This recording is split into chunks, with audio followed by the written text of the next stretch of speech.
Brad Garlinghouse, you heard it. The Oracle doesn't like you guys. The Oracle of Omaha has spoken. You know, look, I think, I remember when I first heard about TikTok, and I just didn't get it. And I do think there are some things about technology shifts and generational shifts that are, you know, it is hard to track sometimes. You and I both, I'm sure, remember Jamie Dimon just a few years ago talked about how Bitcoin's a fraud. You know, has his opinion changed in a way that understanding that whether it's Bitcoin or these other technologies, there's a lot of good to be done in the world. It's not evil.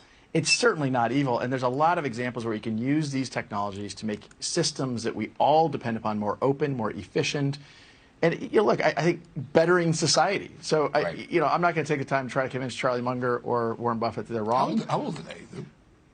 I'm not 100% sure, but I've been told they're 91 and 98. Okay, so you know, we're not going to go there, all right? But in any event, you are the CEO of Ripple, the cross-border payment. It's competing with the SWIFT system, correct? Correct. XRP is one of your, I guess, is it? Can I say it's one of your currencies? How do I do this? We talk about it as it's native to our technology stack. And it's under assault by the SEC. For sure. The whole industry, in my judgment, is under assault. But I think if your case, the SEC saying that it's a security, it's illegal essentially, pay us billions of dollars, and you chose to fight it. Your case will set the stage, set the agenda for the SEC's foray into crypto regulation and how far Gary Gensler, the chairman of the SEC, is going to go. Where's the case right now? Look, from my point of view, the case has gone quite well. You know, a lot of it has been, you know, skirmishes around discovery and these kind of things. But it's clear that the judge understands that this is an important case. It's going to be, you know, set precedent. It now, we're getting close to summary judgment filings. Everything would be before the judge now by the end of November. What that means in terms of how long the judge will take to review the case. So it could be this year. That's an optimistic view, but it's not impossible. What do you think of Mr. Gensler's approach here? He's a friend, I'm assuming, right? No, I actually have never met him. You know, he certainly, I guess the simplest way I'd characterize this, I think when you're a hammer, everything looks like a nail.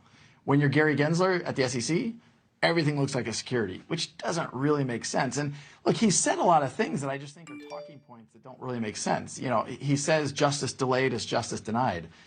Yet they brought this lawsuit against Ripple, and every possible juncture they have sought to delay the case. And our view is like, look, we're trying to move as quickly as we can. We will continue to move as quickly as we can because we think it's very clear. What do you think he's going to do? Are on our side. What's he going to do with regulation? Well, I think he clearly wants, in the context that there is uncertainty in the United States federal government about who regulates crypto. He wants it. He wants it. He wants it. And I think it's empire building. I mean, now, will the Republicans let him take it? I think look, there's a piece of legislation reintroduced just last Thursday, bipartisan support, called the Digital Commodity Exchange Act, and it has broad support. I was on Capitol Hill 2 or 3 weeks ago, spoke with a bunch of elected representatives on both sides of the aisle. There's broad support that the CFTC needs to have a stronger voice here, and even the executive order that you and I have talked about before that Biden put out, it really calls for the SEC to work with the CFTC and other agencies. One more question before we let you go. I know you're a busy guy. Will there be a shakeout in crypto?